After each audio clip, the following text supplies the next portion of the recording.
pagi, Romo. Hei, iya. Mo, aku mau nanya-nanya dong, Mo. Hah? Aku mau nanya-nanya dong.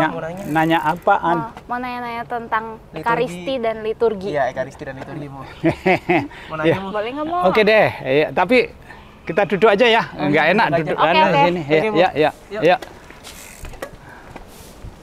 Jadi kita mau nanya nih, Mo. Jadi kan dalam kisah Yesus nih, di mana Yesus sama murid-muridnya kan ada duduk di satu meja, di mana Yesus mengucap syukur terhadap roti, anggur, terus bagiin ke murid-muridnya. Nah, dalam kisah itu tuh apakah Yesus menetapkan ekaristi, Mo? Dan sebenarnya ekaristi itu apa sih, Mo? Kita mau nanya nih. Iya. Wah, kamu baca Injil siapa? Injil Markus, Mo. Markus 14 nih. Oke, ya. Oke, saya kalau gitu pinjam Alkitabnya. Oh iya, kita bawa nih, Mo. Ya, Injil satu. Ya, memang di sini Tuhan Yesus menetapkan perjamuan Menetapkan ekaristi. Ekaristi. Iya. Sebetulnya awalnya itu perjamuan Yahudi, perjamuan Yahudi. Paskah Yahudi, tetapi justru ada hal-hal yang sangat khusus dalam Ekaristi yang tidak ada dalam perjamuan Yahudi. Ya, kita boleh bertanya, mosok Tuhan Yesus nggak hafal tentang perjamuan Yahudi? Masa sih? Tetapi justru begitu hafalnya Tuhan Yesus tentang perjamuan Yahudi, dia menyelipkan secara khusus kata-kata yang khas hanya ada dalam Ekaristi. Oh, kata-kata apa tuh? Mau tahu? Mau tahu? Ya, itu adalah kata-kata konsekrasi. Oh, Biasanya konsekrasi. kalau dalam kalau belajar teologi atau liturgi itu namanya kata-kata konstitusi, yaitu ketika kapan? Ketika Romo mengulurkan tangan di atas persembahan, terus kata-katanya apa? Semoga bagi kami menjadi tubuh dan darah Tuhan Iya, kami iya. Yesus Kristus, sambil membuat tanda salib. Gini. Kalau Iya, kalian masih ingat ketika jadi misioner, ketika Romo ini pukul gong, lah itu kata-kata konsekrasi. Kata-katanya apa? Inilah tubuhku yang diserahkan bagimu. Itu tidak ada di dalam perjamuan Yahudi. Karena dalam perjamuan Yahudi roti dibagi sambil diam. Oh, roti dibagi diam. Begitu juga ketika Tuhan Yesus menyerahkan piala berisi anggur. Dalam perjamuan Yahudi, anggurnya diedarkan ini, tetapi tidak sambil ngomong, tetapi persis pada saat itulah Yesus memang menghendaki bukan perjamuan Paskah Yahudi. Tuhan Yesus menghendaki itu menjadi Ekaristi. Gitu ya. Ngerti, Jelas Mo. kan? Jelas, Mo, jelas, Mo. Jadi Ngerti. persis di situ. Iya, ngerti. Ya. Terus aku mau nanya nih, kan kadang juga di gereja Katolik Ekaristi kan ada sebetulnya liturgi Ekaristi. Nah, kalau liturgi itu beda lagi ya sama Ekaristi? Liturgi itu adalah ibadat resmi gereja. Ibadat resmi. Mengapa disebut ibadat resmi? Ya, ya karena unsur-unsur resminya itu ada. Oh iya, ada aturannya. Bukan hanya sekedar aturannya, harus ada pemimpinnya. Ada bahan bakunya, ada tata upacaranya yang baku, gitu. Ini resmi. Ada yang punya pemimpin, ada aturannya dan ada kata-kata dan segala macam, tetapi itu tidak disebut liturgi.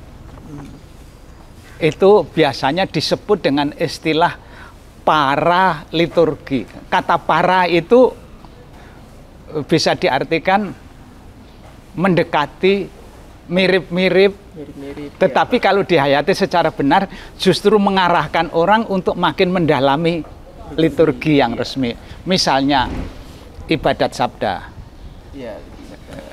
Misalnya kamu dengan teman-teman misioner, kamu memimpin ibadat sabda. Itu bukan liturgi, tetapi itu adalah para liturgi.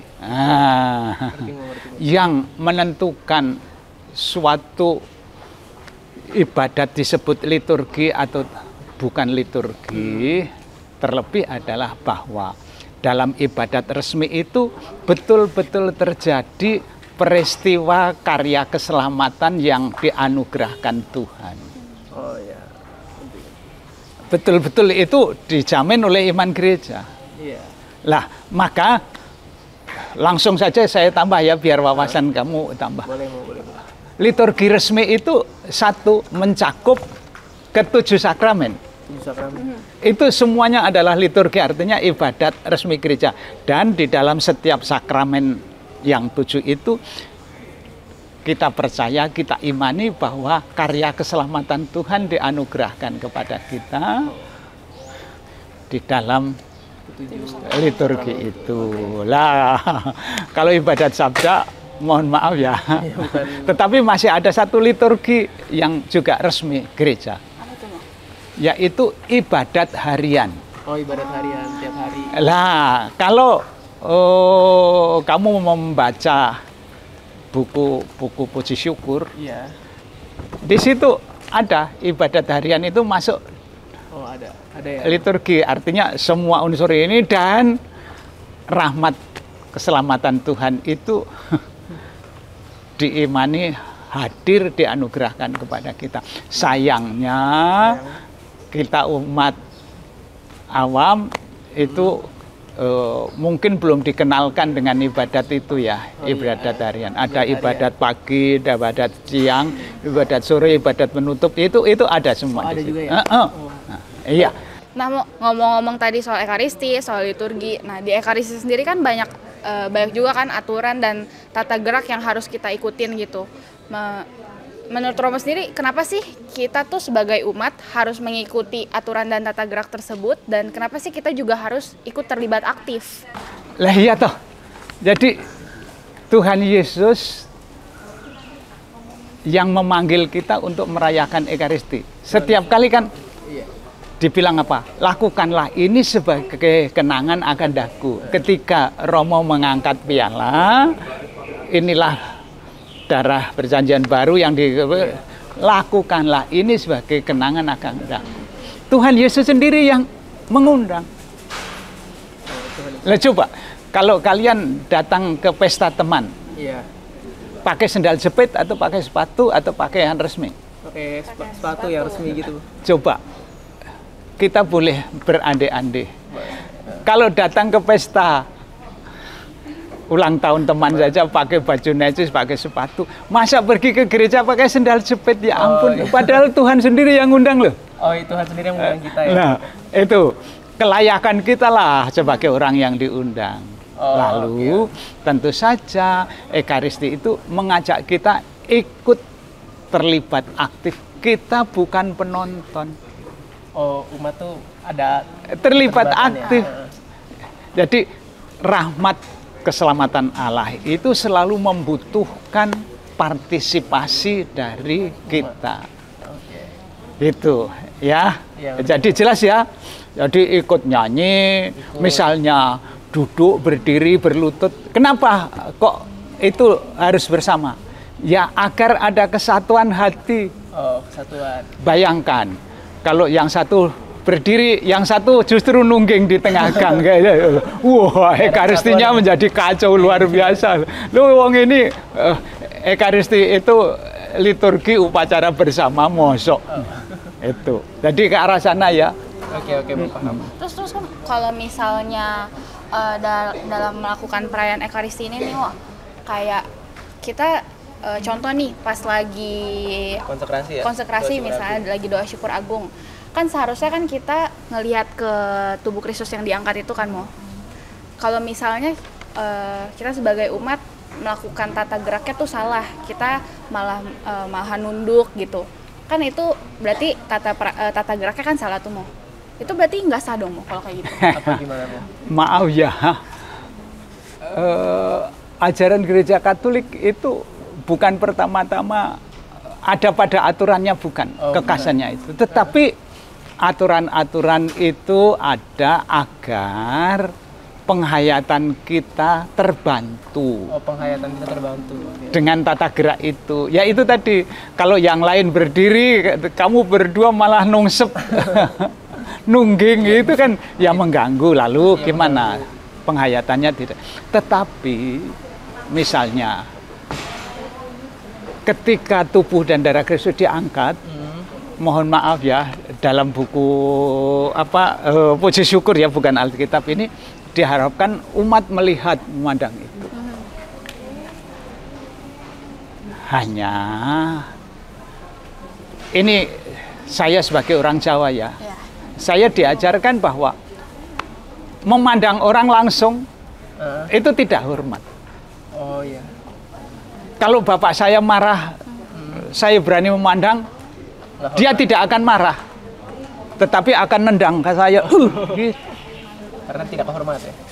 Tidak hormat. Jadi menatap mata, apalagi sampai menatap mata, itu kurang ajar. Tetapi apakah hal itu juga dimengerti oleh orang Roma yang membuat aturan itu? Lah kalau ada umat yang merasa lebih hormat dengan menunduk, apalagi orang Jawa itu menyembah, itu adalah ungkapan hormat sepenuhnya. Oh iya. Jadi nggak usah disalahkan lah, wong penghayatan pribadi itu iya itu.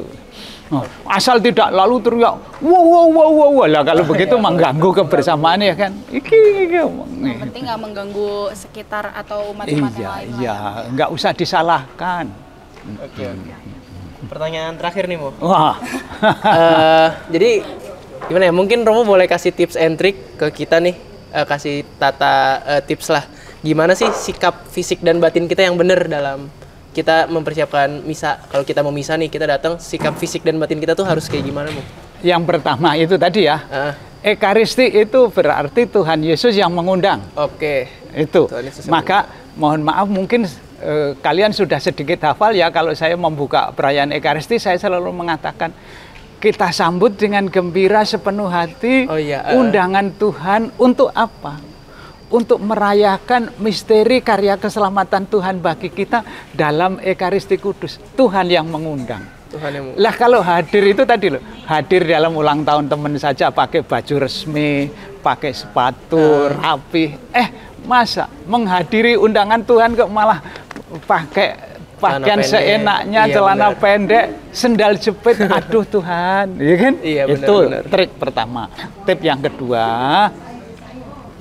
karena hadir dalam perjamuan, kita juga menyiapkan batin yang benar. Iya, batin yang benar. Syukur-syukur karena bacaan kitab sucinya itu sudah pasti ditentukan, penanggalan liturginya juga sudah pasti, kita bisa membaca itu sekilas. Jadi yang penting bukan siapa yang membawakan khotbah. Oh, bukan siapa yang membawakan khotbah. Tetapi Tuhan Yesus yang hadir. Lah kalau nanti setiap kali yang memimpin Romo Inter, paling ngantuk. Lalu selama Romo Inter yang memimpin misa, sorry deh nggak usah ikut misa lah. Enggak dong, Mo. Misalnya gitu ya. Pokoknya ketemu Tuhan. Ya, itu ya. Iya. Jadi 2 tip itu. Lalu yang ketiga, terlibat aktif dalam perayaan Ekaristi. Maka boleh jadi prodiakon, juga terlibat. Anggota KUR, bahkan penata umat, itu kan sebetulnya keterlibatan aktif yang luar biasa. Benar. Ya, gitu. Iya udah, Mo. Ada pertanyaan lagi nggak, Del? Udah sih. Itu saja dulu ya. Jadi banyak tip-tip wawasan. itu semoga membantu teman-teman semuanya. Semoga juga terbantu. Oke, terima kasih pertanyaannya, memberi kesempatan saya menjelaskan ini. Iya, thank you juga, Mo. kepada Kita banyak jadi tahu banyak hal ya. Ya, oke. hal-hal baru. Iya, oke, terima kasih. Terima kasih, Mo.